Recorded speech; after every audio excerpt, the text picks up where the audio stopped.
Righteousness. Short Papers by C.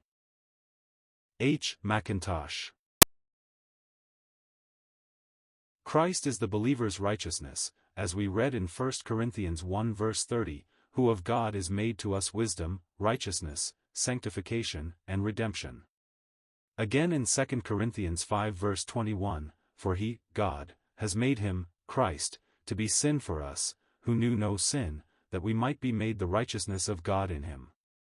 When we had no righteousness for God, he provided a righteousness for us, and that righteousness is Christ, a crucified, risen and glorious Christ. In the law, God was demanding righteousness from man. In the gospel, God is providing righteousness for man. This makes a vast and marvelous difference to anyone who is honestly struggling and toiling to work out righteousness for himself before God. There was a great difference between Adam's apron and God's coat. God never set a stitch in the former, and man never set a stitch in the latter. There was nothing of God in the apron. There was nothing of man in the coat. Hence we find that Adam's apron proved useless in the hour of need. The very moment he heard the voice of the Lord God, he was afraid and fled to hide because, as he said, I was naked. He ignored his own apron. It was of no use whatever to him.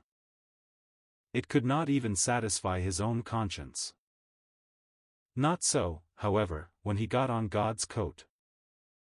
He could then say, I am clothed, because God had clothed him. The coat he wore was of God's own making.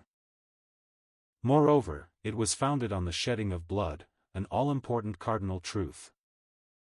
Divine righteousness rests on the basis of accomplished redemption. The cross is the grand foundation, the great central truth of Christianity.